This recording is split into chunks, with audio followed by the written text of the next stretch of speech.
Okay बंधूंनो, मी अशोक चौधरी, माजी सैनिक तथा माजी शिक्षक आणि त्रिदल सैनिक कोर कमिटी अध्यक्ष महाराष्ट्र राज्य।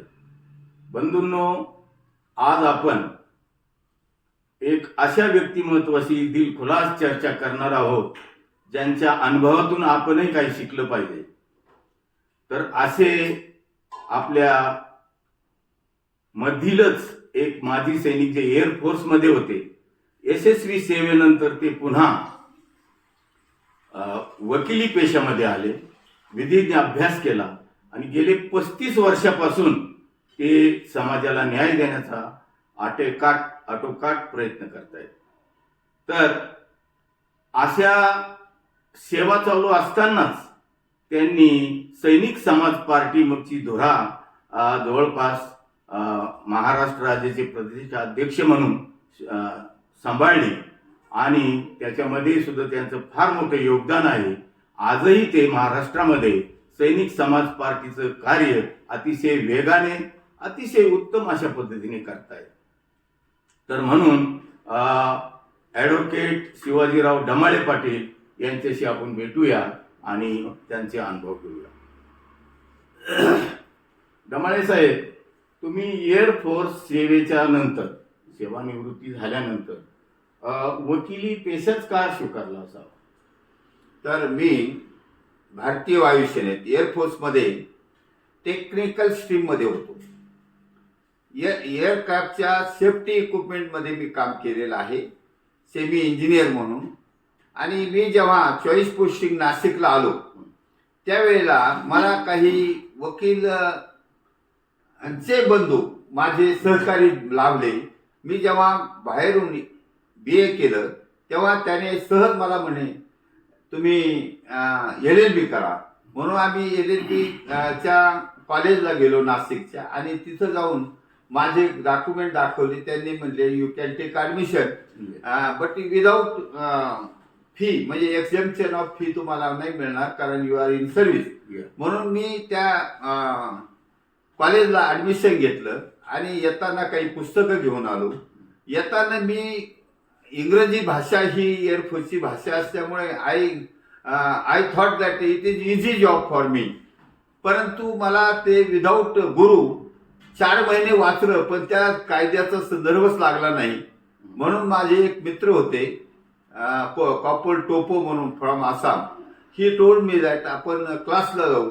म्हणून आम्ही त्याच्यासोबत आमच्या नाशिकला प्रसिद्ध असलेले advocate Gosavi sir, who was basically civil engineer and LLM gold medalist, त्याच्या क्लासला आम्ही रोज जात असो। आणि जेव्हा आम्ही क्लासला गेलो 45 मिनिटाचा क्लास, पण आमचं बेस इंग्रजी असल्यामुळे मला त्यांची लँग्वेज समजली आणि ही टोल्ड दॅट जरी मी देतो एवढं सिलेबस केलं तरी तुम्हाला फर्स्ट क्लास मिळाल। आणि त्यांचं सिलेबस 3 महिन्याचं पिरियडचं केलं, मी फर्स्ट क्लास आणि फर्स्ट आलो। आणि त्यामुळे मला याच्यातला इंटरेस्ट जाणवला आणि मी 3 वर्ष पूर्ण केले नाशिकला असताना। आणि नंतर मी 90 मध्ये रिटायर झाल्यानंतर मी एकमेव तो व्यवसाय करायचा असं ठाम केलं। MPSC UPSC परीक्षा देऊन पास झालेलो व्यक्ती, परंतु मी राजकारण करण्यासाठी वकिली स्वीकारली। खूप छान, फार ट्रेझरी अतिशय उत्कृष्ट आणि ध्येयवादी आहात आपण। सर, मला दुसरा एक असा प्रश्न विचारायचा आहे, वकिली सेवेतून जनसामान्याला न्याय मिळवून देता, त्यामध्ये आपल्याला कसं समाधान वाटतं? यामध्ये असं असतं की जो पक्षकार आपल्या समोर येतो त्याची बॉडी लँग्वेजच सांगते की व्हॉट इज एक्झॅक्टली याचं खरं किती आणि खोटं किती, ती बॉडी लँग्वेज आपल्याला सांगते। वकिली पेशामध्ये प्रिन्सिपल आहे, आपल्या पक्षकाराचं काही असेल तर ते कोर्टापुढे रेटून सांगणे, आणि त्याला म्हणतात ॲडव्होकेसी, त्याला म्हणतात न्याय देणं। मग तो पीडित असेल तर डेफिनेटली कोर्टाची त्याच्या बाजूने निकाल येतो आणि त्याला न्याय मिळून जातो। अशा व्यक्तीलाच मी न्याय दिलेला आहे आणि कोणत्याही दुष्ट प्रवृत्तीच्या लोकांना साथ दिलेली नाही। मी जवळजवळ 302 सारखे मोठाले मॅटर चालवले, 376 सारखे चालवलेले आहेत आणि करोडो रुपयांचे दावे चालवलेले आहेत, परंतु न्याय देण्याचं कामच केलं आहे. कारण नॅचरल जस्टिस हेच सांगतं की जे सत्य बाहेर काढण्याची सिस्टम म्हणजे न्याय व्यवस्था ही अबाधित आहे, म्हणून माणूस सध्या सुरक्षित जगत आहे. कारण न्याय व्यवस्थेमुळेच समाज टिकून आहे असं माझं मत आहे. अगदी बरोबर. आणि ही एक खूप चांगल्या प्रकारची समाजसेवा आहे आणि समाजामध्ये न्याय मिळणं अतिशय गरज आहे, काळाची गरज आहे. माझा पुढचा प्रश्न असा आहे की आपण सैनिक समाज पार्टीचे महाराष्ट्र राज्याचे प्रदेशाध्यक्ष होता. आपल्या पक्षाची वाटचाल कशी आहे आणि काय ध्येय धोरण आहे, तसेच शासन व प्रशासन कसं असावं आणि आजची परिस्थिती पाहता कसं आहे यावर आपलं काय मत आहे? तेव्हा चौधरी साहेब, ऍक्च्युली मी 2014 मध्ये पहिली लोकसभा निवडणूक लढवली. त्यावेळेला मी एक संघटन चालवत होतो, देशभक्त विचारधारा म्हणून. आणि माझ्या त्या संघटनेचं काम पाहून थेट आमचे कर्नल साहेब, आता सध्या ते राहायला चंदीगडला आहेत, त्यांच्यापर्यंत ही वारं गेलं. त्यांनी मला फोन केला आणि त्यांनी सांगितलं श्री दामले जी, आप अच्छा काम कर रहे हैं, यदि आप चाहते हैं तो सैनिक समाज पार्टी के साथ आपकी संगठना काम कर सकती है क्या? तो मैं त्यांना सांगितलं साहब 1 महीने के बाद बताऊंगा, मेरे सभी लोगों की राय लूंगा, उसके बाद आपको मैं फोन करके आपका फॉर्म भर दूंगा. आफ्टर 1 मंथ मी त्यांचा फोन केला, त्यांची PDF फाईल घेतली, फॉर्म भरला आणि माझे जेवढे देशभक्त संघटनेचे माणसं होते तेवढ्यांना इन्फॉर्म केलं आणि आम्ही 5 वर्षापासून या सैनिक समाज पार्टीची धुरा सांभाळत आहोत. त्यामध्ये आमचे तुकाराम डफळ आहेत, कदम साहेब आहेत, ईश्वर मोरे होते, असे धुरंधर नेते होते. तुमचे कॅप्टन रानडे होते, ज्याच्याशी तुमचं क्लॅशेस झालं होतं ते. अशा लोकांमुळं आम्ही ही सैनिक समाज पार्टी एवढी प्रसिद्ध केली की महाराष्ट्रातल्या घराघरात पोहोचवली. कारण डिजिटल युग आहे, डिजिटल ऑनलाईन प्रचारामुळं आमचा व्हिडिओ, तुकाराम डफलचा व्हिडिओ रोज महाराष्ट्रातील घराघरात पोहोचत आहे. बरोबर. फार म्हणजे या वयामध्येही तुम्ही अतिशय ऍक्टिव्ह आणि समाजाला एक मार्गदर्शक असं तुम्ही सतत व्हिडिओमध्ये टाकता, त्याबद्दल खरोखर तुमचं धन्यवाद केला पाहिजे. त्याच्यानंतर मला पुढचा प्रश्न माझा असा आहे की भ्रष्टाचार व राजकारणात घराणेशाही परंपरा याकडे आपण कसे पाहतो? भारत स्वातंत्र्य झाल्यानंतर भारतीय राज्यघटना अस्तित्वात आली. बरोबर. भारतीय राज्यघटनेचा मूळ मुद्दाच असा होता की लोकांनी लोकांसाठी चालवलेलं राज्य असावं, म्हणजे लोकप्रतिनिधी हा समाजातला असावा.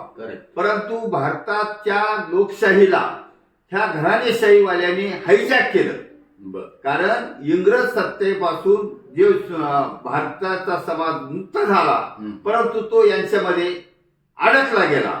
म्हणून म्हणतात की आसमान से गिरा आणि खजूर पे लटका, अशी भारतीय समाजाची रीत झाली. आणि ह्या इंग्रजांच्या पेक्षाही जुलमी ह्या घराणेशाही लोकांनी वंश परंपरेने, आजामेला नातू झाला, त्यांच्या घरातच सत्ता चालू आहे. त्यांची नावं घेण्याची गरज नाही सध्या, कारण तुम्हाला आम्हाला सर्वांना माहित आहे महाराष्ट्रामधले असे 25-30 नव्हे 100-200 घराणे असे असतील की ते 4-5 पिढ्यापासून सतत त्यांच्याच घरातला आमदार खासदार होतो. आता आपण अहिल्यानगरमध्ये बोलतोय, आता विखे फॅमिली बघा 4 पिढ्यापासून आहेत, पण त्यांचं चालूच आहे की त्याच राजकारणी. पण त्यांनी कधी एखाद्या सामान्य माणसाला मोठं करण्याचं केलं नाही. म्हणून ही जी राजकीय परिस्थिती आहे ही फार चुकीची आहे आणि ही लोकशाहीला बाधक आहे. म्हणून आमचे राष्ट्रीय अध्यक्ष कर्नल परमार साहेबांनी जे सांगितलं की जनलोकतंत्र राहणार आहे, जनतेसाठी चालवलेलं सरकार म्हणजे जनलोकतंत्र. जनतेचाच मुख्यमंत्री पाहिजे, जनतेचाच मंत्रिमंडळ पाहिजे, अशी आमची विचारधारा आहे. आणि त्यासाठी आम्ही एक सल्ला दिलेला आहे की अल्प खर्चात निवडणुकीचा खर्च जास्त नसतो. बरोबर. 10,000 डिपॉझिट भरलं तर आमदारकीचा फॉर्म भरता येतो. पण हे लोक 100 कोटी 200 कोटी लोकांना पैसे वाटतात आणि निवडून येतात आणि लोकांना दबाव ठेवतात. म्हणून लोकांना स्वातंत्र्याची खरी फळं चाखायला मिळत नाहीत. हा माझा कयास आहे आणि ही परिस्थिती बदलण्यासाठी सैनिक समाज पार्टीच्या माध्यमातून आमचे प्रयत्न आहेत आणि त्यासाठी तुमच्या सर्व संघटनांनी, त्रिदल संघटना, फेडरेशन असो, प्रत्येक जिल्ह्यामध्ये आता सैनिक जागा झालेला आहे, सुशिक्षित झाला आहे. आता तुम्हीच समजा MA PhD केलेली माणसं आहात. याप्रमाणे आजचा सैनिक जागा झाला. आमच्या काळातला, आमच्या पूर्वीच्या काळातला फौजी अडाणी होता. त्याला लोक म्हणायचे फौजी का दिमाग घुटणे में होता है, परंतु आता ती परिस्थिती राहिली नाही. म्हणून तुमच्या सर्व संघटनेने जर राजकारणाचे धडे घ्यायचे असते तर नक्की सैनिक समाज पार्टीमध्ये यावं अशी माझी तुमच्या मार्फत विनंती आहे आणि अपेक्षा पण आहे. बरोबर. आता याला जोडून एक तुम्ही ऐकलं असेल, नाना पाटेकरनी मुख्यमंत्री आणि शिंदे साहेबांची इंटरव्ह्यू घेतली. ती इंटरव्ह्यू म्हणण्यापेक्षा एक चर्चासत्र जसं आपण करत आहोत. तर नाना पाटेकरनी प्रश्न विचारला फडणवीस साहेबांना, साहेब ज्याच्यावर गुन्हे दाखल आहेत, 10 गुन्हे दाखल आहेत, तो भ्रष्टाचारी आहे, त्यालाच तुमची पार्टी तिकीट का देते? फडणवीस साहेबांनी खूप विचारपूर्वक उत्तर दिलं. आता खरं सांगायचं तर म्हणे याच्यासाठी देतो का ते निवडून येतात.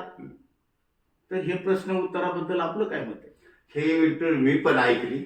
मी माझ्या प्रत्येक लेखात, बहुतेक लेखात किंवा इंटरव्ह्यू मध्ये, माझ्या व्हिडिओमध्ये, युट्यूब चॅनलच्या त्याचा मुद्दाम उल्लेख करत असतो. कारण की ह्या देशामधली जी लोकशाही आहे ती हायजॅक झाली. मी आता सांगितलं की काळ्या पैशावाल्याने तिला हायजॅक केलेला आहे. अडाणी, अल्पशिक्षित, निर्बुद्ध लोक काळा पैसा कमवतात. काळ्या पैशाच्या जोरावर बेहिशेबी मालमत्ता. आता तुम्ही ऐकलं काही नेत्याला शेकडो एकर जमिनी आहे. बरोबर. आणि ते नेते म्हणतात की शेतकऱ्याचे कर्जमाफी करायचं शेतकऱ्याला सवय लागलेली आहे. असे प्रकारचेच नेते आहेत. लोकशाही ही जनतेची नाही. म्हणून मुख्यमंत्री म्हणतात, मुख्यमंत्र्याला सज्जनाला तिकीट देऊन निवडून आणता येणार नाही, कारण ही लोकशाही ही पैशाने चालू आहे. म्हणून मुख्यमंत्री हतबल होऊन म्हणतात जो निवडून येतो त्याला आम्ही तिकीट देतो. म्हणजे याचा अर्थ मुख्यमंत्री सुद्धा या चुकीच्या निवडणूक पद्धतीला पाठिंबा देतात. फक्त सत्तेसाठी, स्वार्थासाठी पाठिंबा देतात. याच्यावर सुद्धा सैनिक समाज पार्टी चिंतन मंथन करून आधी फौजी लोकांना सैनिक समाज पार्टीमध्ये आणणार आहे आणि फौजी लोकांच्या साह्याने या राजकारणातली घाण दूर करायची आहे. गाडगे महाराजांनी फिजिकल कचरा साफ केल्याची घाण दूर केली तर सैनिक समाज पार्टीला राजकारणातली घाण साफ करायची आंदोलन छेडलेलं आहे. हे बौद्धिक आंदोलन ऑनलाईन महाराष्ट्रातील जवळजवळ 13 करोड जनतेला रोज जात आहे. खूप दृढ निश्चय आहे आपल्या पार्टीचा. धन्यवाद देतो त्यांना. आणि माझा शेवटचा प्रश्न असा आहे साहेब की महाराष्ट्रामध्ये सैनिक व माजी सैनिक परिवार, त्यांचे जवळचे नातेवाईक असा मोठ्या संख्येने मतदार वर्ग आहे.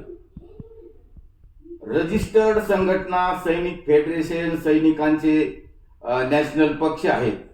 हिवाळी अधिवेशनामध्ये माजी सैनिकांनी जे ज्यांनी देशाची सेवा केली, देशाच्या सीमेचे रक्षण केलं आणि या उतारवयामध्ये त्यांना हिवाळी अधिवेशनामध्ये एल्गार करावा लागला, याच्याकडे आपलं काय म्हणजे कसं पाहता? सर्व माजी सैनिकांनी, संघटनांनी आणि हे हिवाळी अधिवेशनामध्ये जाऊन त्यांनी राजकीय आरक्षणाची मागणी केली. त्यावर मी त्या सर्व माजी सैनिकांना सांगू इच्छितो की तुम्ही माननीय अण्णा हजारे हे तुमचे आहेत, माजी सैनिक आहेत. एकला चलो म्हणून लढाई जिंकले त्यांनी 10 कायदे या देशामध्ये आणले. तुम्ही जर एवढे 10 लाख आहात, 10 लाख माजी सैनिकांनी एका विचाराने जर अण्णा हजारेंच्या मार्गावर गेलो तर आपण या लोकांना जे घराणेशाही चालवतात ते तुम्हाला आरक्षण देणार नाहीत. आरक्षण हिसकून घ्यावं लागेल. हे महत्वाचा मुद्दा आहे. तुमचं आरक्षण हे मागून मिळणार नाही, कारण त्यांना त्यांच्या मुलाला, नातवाला, बायकोला, पत्नीला तुम्ही आता पाहिलं ना, त्या नगर परिषदेच्या निवडणुकीत एका घराण्यातून भाजपने 6 जणांना तिकीट दिल्याचं ऐकिवत होतं. परंतु बारामतीमध्ये सुद्धा जे अजित दादाचं गाव आहे तिथं सुद्धा सामाजिक कार्यकर्त्यांच्या उमेदवार निवडून आलेले आहेत. त्यामुळं आता माजी सैनिकासह राजकीय पक्षाला शह देण्यासाठी सामान्य कुटुंबातील मतदार सुद्धा जागा झाला आहे आणि लवकरच या घराणेशाहीचा अंत होणार आहे याची मला आणि माझ्या सैनिक समाज पार्टीला खात्री आहे. त्यामुळे सर्व सैनिकांनी नोशन क्लिअर करण्यासाठी सैनिक समाज पार्टीच्या आयडिओलॉजीमध्ये सामील व्हावं असे मी आपल्या मार्फत सर्वांना आवाहन करत आहे.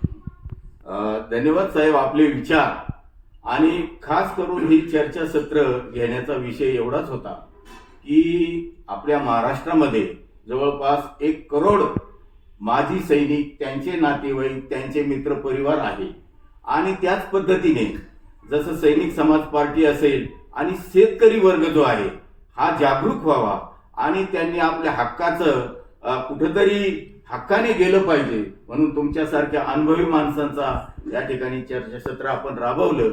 जे बी ह्या व्हिडिओ बघतील, ही चर्चा बघतील, त्यांनी निश्चितपणाने शेअर करावं व आपलं मत कमेंटमध्ये नोंद करावं की जे साहेबांनी सांगितलं ही खरंच काळाची गरज आहे का आणि आपल्या राजेशाहीला, आपल्या या संस्थांनी, त्यांच्या म्हणण्याचा उद्देश होता की हे जे काही राजकारणी हे संस्थानिक बनले आहेत आणि हे बाकीचे गरीब जनतेला, सैनिकांना जे शिस्तबद्ध आहेत यांना यांच्या हक्कापासून वंचित ठेवतात की काय हा प्रश्न निर्माण झालेला आहे. म्हणून एक छोटंसं चर्चासत्र आपण राबवलं आणि असे ॲडव्होकेट शिवाजीराव डमाळे पाटील यांनी जे आज आम्हाला माहिती दिली, वेळ दिला, त्यांचे मी आभार व्यक्त करतो आणि थांबतो. धन्यवाद.